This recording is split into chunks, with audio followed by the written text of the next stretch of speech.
Hello family, nongeye kubasuhuza ndetse no kubaha ikaze kuri channel yacu. Ikiganiro cy'uyu munsi tujya kuganira ku buryo ushobora kwivura diyare cyangwa se indwara y'impiswi mu gihe cy'isaha imwe gusa ukaba urakize, ubaye mutaraga, ubaye muryerye. Niba utarakora subscribe yikore ukomeze kubona ibiganiro byiza tubategurira. Diyare cyangwa se impiswi ni indwara irwarwa n'abantu bose, abana, abakuru, abagore, abagabo, abakire, abakene, mbese ni indwara umuntu wese ashobora kurwara. Iyi ndwara rero ni indwara igaragazwa kenshi no kwituma mu buryo budasanzwe, aho umurwayi yituma umusarani urekuye cyane w'amazi kandi akituma inshuro nyinshi ku munsi. Ibi rero kandi inshuro nyinshi biba biherekejwe no kuribwa mu nda. Akenshi rero iyi ndwara iterwa n'udukoko dutandukanye, harimo udutera indwara z'amara two mu bwoko bwa bagiteri ndetse n'utwo mu bwoko bw'amaparaziti, ndetse hari na diyare ishobora gukomoka ku mavirusi. Iyi ndwara kandi iri mu za mbere ziterwa n'isuku nkeya.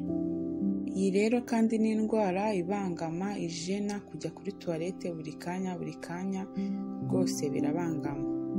Nk'uko nabibabwiye rero, ngiye kubabwira uburyo ushobora kwivura diyare mu gihe cy'isaha imwe tayari ukaba wakize. Umuti rero nta wundi ni tungurusumu. Tungurusumu uburyo uyikoresha, urabona tungurusumu aba ari nini, ukuraho agapiyese cyangwa se intete imwe ya tungurusumu, hanyuma ukaraba intoki neza n'isabune kugira ngo wirinde wa mwanda n'ubundi twabonye utera diyare cyangwa se indwara z'impiswi. Wamara kwisukura neza ukayifata aka piyese kamwe ka tungurusumu ukagakuraho nyine kari agashishwa k'inyuma. Wamara kugatonora, iyo umaze kugatonora uragafata ukakamira nk'umumira ikinini.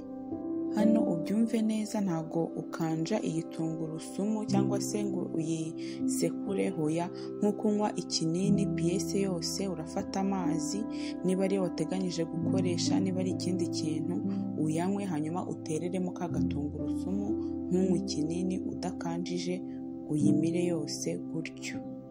Uyu rero ni umuti uvura diyare byihuse, nyuma y'isaha imwe tayari uba wakize utanibuka yuko wari urwaye.